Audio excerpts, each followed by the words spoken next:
Assalamualaikum dan selamat sejahtera.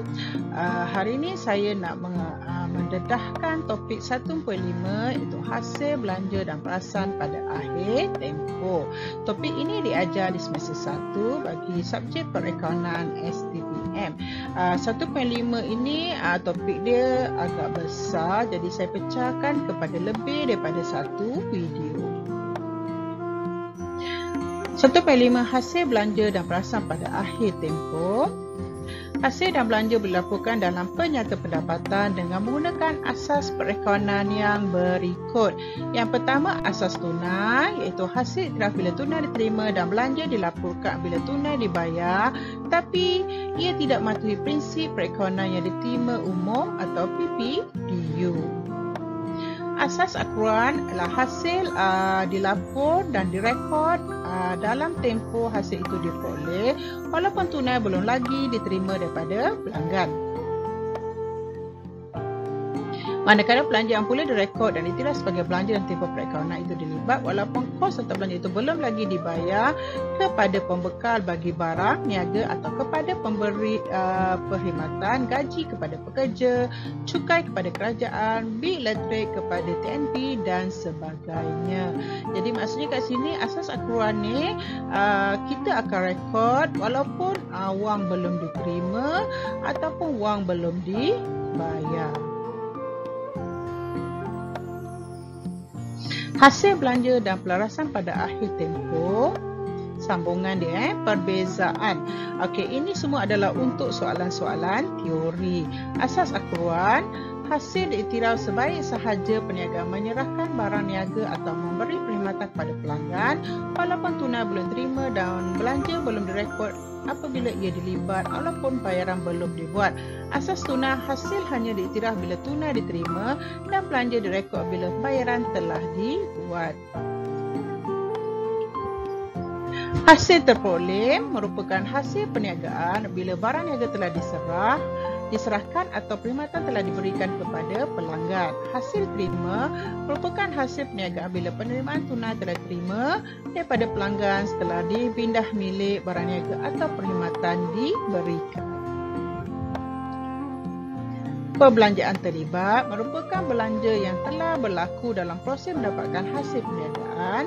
Pembayaran merupakan belanja telah dibayar secara tunai.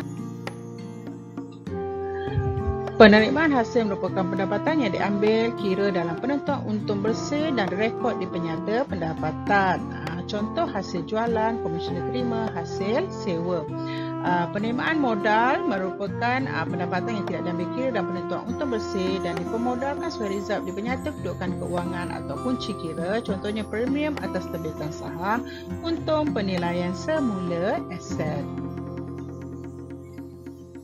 Perbelanjaan hasil merupakan belanja yang dikeluarkan dalam tempoh semasa dan manfaatnya bagi tempoh tersebut sahaja dan ia rekod di penyata pendapatan. Contoh belanja sewa, gaji pekerja, utiliti, kadar bayaran. Perbelanjaan modal merupakan belanja yang dikeluarkan dalam tempoh semasa dan manfaatnya melebihi satu tempoh perekonomian yang direkod di penyata kedudukan keuangan. Contoh belian aset hartanah, loji dan peralatan. 1.5.4 Hasil pendapatan merupakan apa yang diperolehi oleh suatu perniagaan yang biasanya dalam bentuk tunai dan pertukaran barang niaga atau perkhidmatan dengan pelanggan. Titik pengiktirafan hasil diperolehi apabila perkhidmatan telah diberikan kepada pelanggan atau bila peniaga telah terpisah daripada asetnya sebagai balasan tunai atau akaun belum terima. Mengikut tarifan prinsip realisasi serta berasaskan jenis perniagaan seperti berikut. Yang pertama adalah titik jualan.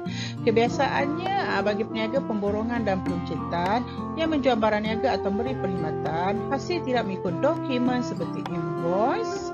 Invoice yang melibatkan urusan hutang, iaitu sebaik saja info dikeluarkan kepada pelanggan atau akaun belum terima. Titik pengeluaran atau kaedah kesempurnaan pengeluaran digunakan bagi industri pemprosesan yang mengeluarkan keluaran stabil seperti industri pelombongan dan industri petroleum. Hasil diiktiraf sebaik sahaja proses pengeluaran tamat atau barang siap sedia untuk dijual. C. Titik peratusan siap atau peratusan kesempurnaan mengikut peratus kerja yang telah disiapkan. Contoh industri pembinaan. Biasanya projek memakan masa yang lama iaitu melebihi tempoh 1 tahun, maka hasil iktiraf mengikut peratus kerja yang telah disiapkan. Titik kutipan tunai atau kaedah penerimaan tunai, urus niaga berlaku terlebih dahulu tapi tunai yang berkaitan diterima beransur-ansur, maka untung diktiraf beransur-ansur. Kaedah ini menjadi amalan bagi industri jualan langsung keuangan seperti insurans. Contoh yang berikut ialah urus niaga beberapa buah syarikat. Pada tahun 2020, syarikat magazin Sedia Berhad menerima langganan majalah Anak Bijak bernilai RM24,000 secara tunai. Daripada jumlah itu, 30% adalah langganan untuk keluaran 2021. Pada 1 Disember 2020, majalah keluaran Disember bernilai RM2,000 masih belum dihantar pada pelanggan. Kedua, syarikat rezeki Sedia Berhad menyediakan perkhidmatan perundingan berkaitan perekonomian dan pengauditan kepada pelanggannya. Dalam tahun perekonomian semasa, syarikat itu menerima beberapa projek perundingan bernilai RM75,000. Walau bagaimanapun, satu projek bernilai RM10,000 masih belum dilaksanakan dan projek bernilai RM25,000 yang telah siap masih belum menerima bayaran daripada pelanggan. Yang ketiga, syarikat Mentari Sedia Berhad melabur dalam syarikat Achievement Sedia Berhad berjumlah RM150,000. Pada tahun 2020, syarikat Achievement Sedia Berhad telah menyediakan dividen sebanyak 7%. Walau bagaimanapun, dividen itu akan dibayar pada awal tahun 2021.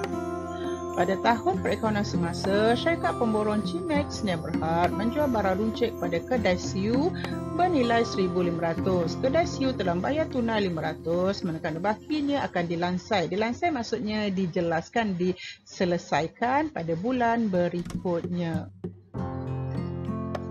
Dikehendaki bagi setiap urus niaga yang diberikan, 1. Kena pasti titik pengiktirafan hasil, 2. Hitung hasil yang perlu diktiraf bagi tahun perekonomian semasa, 3. Sediakan catatan jurnal.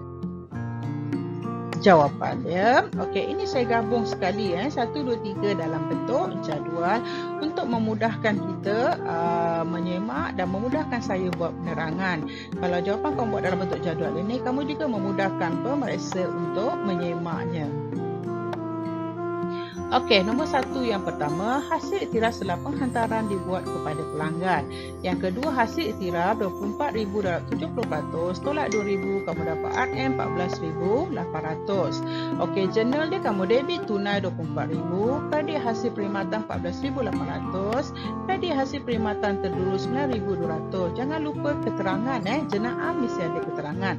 Untuk kertas 1, jika tak ada keterangan akan ditolak 1/4 markah setiap 1. Keterangan dia dalam kurungan merekod hasil yang diiktiraf selepas barang dihantar kepada pelanggan.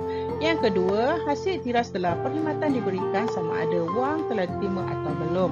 Hasil diiktiraf nombor 2, RM75,000 tolak RM10,000 dapat RM65,000. Jenayah dia, debit tunai RM50,000, debit juga akaun belum terima RM25,000, kreditkan hasil perkhidmatan RM65,000, hasil perkhidmatan belum terperoleh RM10,000. Jadi keterangan dia merekod hasil diiktiraf setelah perkhidmatan diberikan. Yang ketiga, hasil akan diiktiraf pada tarikh dividen diisytihar sama ada wang diterima atau belum. Jadi hasil iktiraf RM150,000 darab 7%, kamu dapat RM10,500. Jurnal dia, hasil dividen belum terima RM10,500 debit, kredit hasil dividen RM10,500. Keterangan dia merekod hasil dividen yang diisytiharkan. Nombor 4, hasil akan diiktiraf pada titik jualan sama ada wang diterima atau belum. Jadi nombor 2, hasil iktiraf adalah RM1,500. Jurnal dia adalah debit tunai RM500, debit akaun belum terima RM1,000, kredit jualan RM1,500. Keterangannya adalah merekod jualan di mana tunai telah dibayar RM500 dan baki dibayar bulan berikutnya.